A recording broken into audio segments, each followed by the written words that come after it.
Android 11.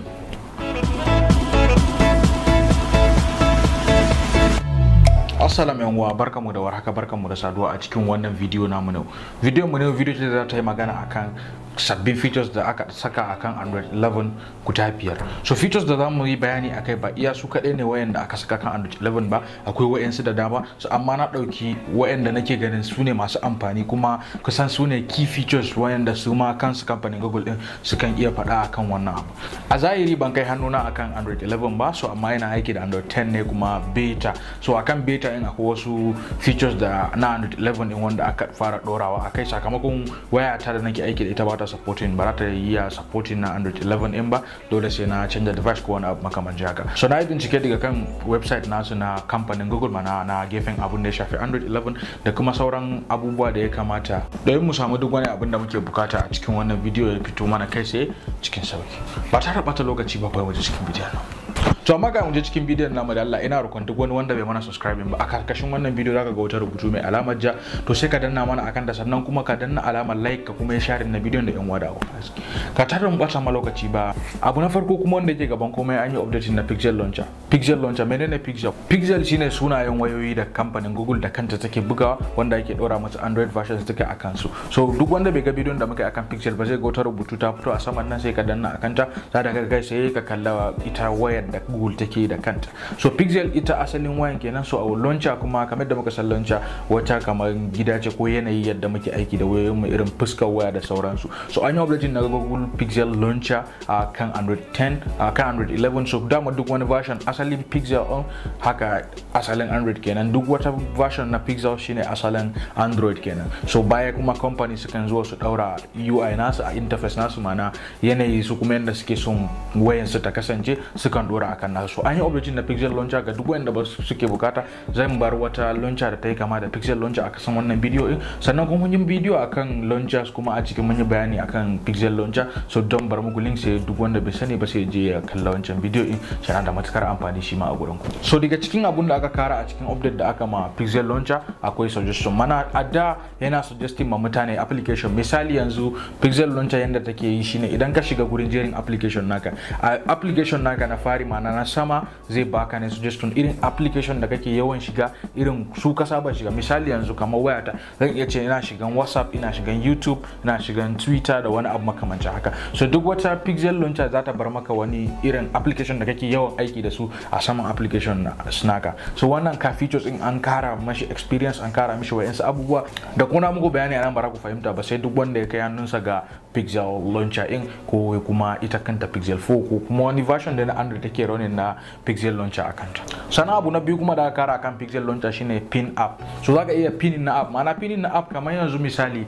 in ce ina son aje wani application, ina so ba na so application ya canja guri ko wani abu irin sun ina son in yi pinin nashi a gaban screen na wayata, duk lokacin da shiga zan ga wannan application. So shi ma yanzu an bar maka banda irin ka ajiye shi kawai akan wayarka wanda wani zai iya canja. So zaka iya pinin nashi, zai ka alaman tambari an yi pinin nashi ya zauna ne, ba abin da zai same shi a gurin, ba wanda ya sai cire shi, sannan kuma kai in ma in ka zo cire shi sai kai on pinin nashi sannan sai ya bar gurin. Sannan abu na uku kuma da aka kara shine blocking na app diga kasancewa ya fito a gaban screen naka. Idan kana bukata zaka iya cire application, baka yi uninstall na application in ba, mana zaka iya hiding na application in ya buya ba tare da ya fito a gaban screen naka ba. Misali yanzu kana so ne wani application baka so wani ya san, ko da ya dauki wayanka baka so ya san akwai wannan application akwai wayanka, so zaka iya blocking na application in kar ya fito a gaban wayanka kwata-kwata. Sai idan kai ka tashi bukata kana so ka je ka dauko shi, to akwai inda zaka je sannan ka shiga sai ka dauko shi. Amma duk wanda bai sani ba, idan ya je scrolling kan applications naka bare ga wancan application in ba, saboda kai blocking nashi daga showing akan gaban screen na wayarka. Anyway, idan kana jin dadin wannan video ka danna mana subscribe, sannan kuma kai like na video nan, sai mu ci gaba da bidiyon nan. Abu na biyu kuma daga cikin update da aka ma shi gansa Android 11 din akwai abin da ake kira da copy text from ko ina daga cikin script naka. Mana daga cikin script naka, misali yanzu akwai wani irin ko wata rubutu da ka kalla a wani guri, ko misali ko yanzu akan WhatsApp naka, so ina so in dauki sunan mutum, to duka wannan zai bani dama zan iya dauko rubutu ko daga ina ne a gaban script, duk inda nake sunan application. Yanzu misali an gaje ka danna kan application naka, a maimakon ya baka option gurin dauko suna, bare baka ba sai dai ya baka option ga application in ta fara musi ko wani abu makamanci haka. So duka yanzu wannan Android 11 din shi kuma zai baka dama har ka je ka copy sunan application ko wani abu makamancin haka. Duk wata rubutu a gaban screen naka, duk wani rubutun da ya bullo a gaban screen naka zaka iya, ko kana browsing ne ko a cikin WhatsApp ko ma aina ne, duk wani rubutu da ya bullo a gaban screen naka zaka iya kofe shi kai dauke shi ka je kai wani bukatan da shi na daban.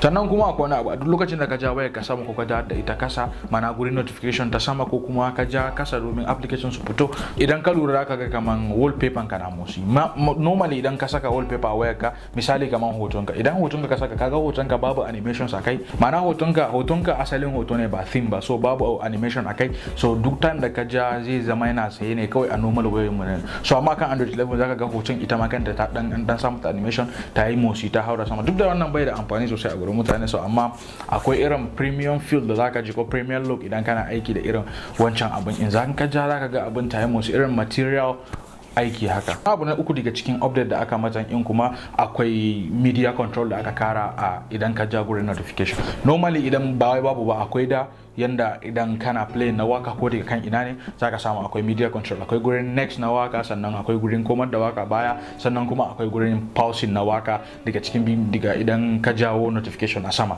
So an kara updating na wannan abu. Yanzu idan ka ja sama zaka ga ya dawo kamar na iPhone. So duk da dai bai kama da na iPhone din sosai ba, amma ya dan yi kama da irin tsarin na iPhone.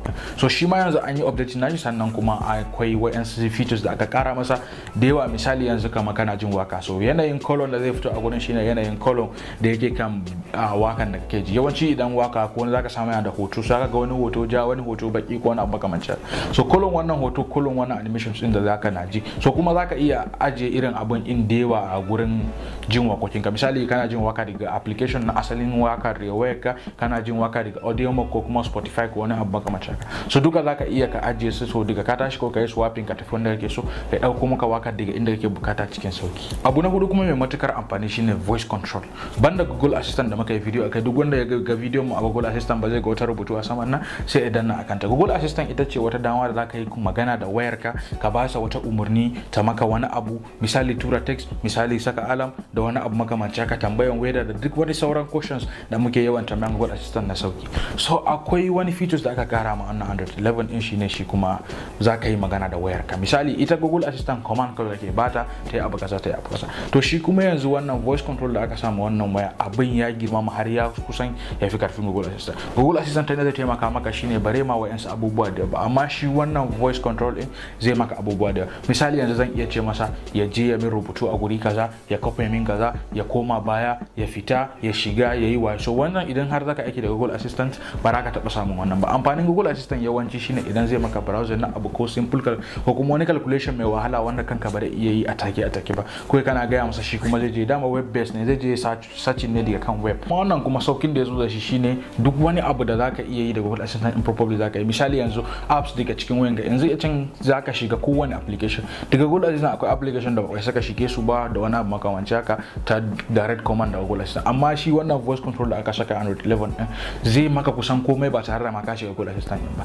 Zaka iya ce masa ya je ma shiga ma Twitter, ya je tweeting, ya je ka shiga ma Instagram, ya je rubuta Instagram, ya kai hoton da ka dauka, ya shiga ya dauko maka hoton da ka dauka rana kaza da sauransu. So wannan abu gaskiya ya burge ni. Abu na biyar kuma abu na karshe kenan a cikin wayannan update da muka kawo guda biyar daga kan Android 11, akwai abin da ake kira da notification. Kowa ya san notification, mana irin tunatarwa da wani abu da wayoyin mu suke mana. Misali yanzu an maka message, kana message WhatsApp naka messages waye mutu da duka zaka same su a saman wayarka idan ka ja wannan abin da notification ba, idan ka jawo ta kasa zaka gansu duka a jeri. So Android 11 shi kuma an kara updating, an yi gyara a kansu yanda notification naka zai kasance, da duk idan message ne ga yanda zai kasance, idan WhatsApp ne da duk sauransu. Notification sun akwai canji sosai akan shi, wanda a cikin bidiyon nan baran iya magana akai ba, dole ne sai mun ganta a hannun mu kuma mun yi aiki da ita, za mu kara fahimta wayannan features. Ina fata wannan video ta muku amfani, sannan kuma kun ji daɗin wannan video in sai mun haɗa video na gaba.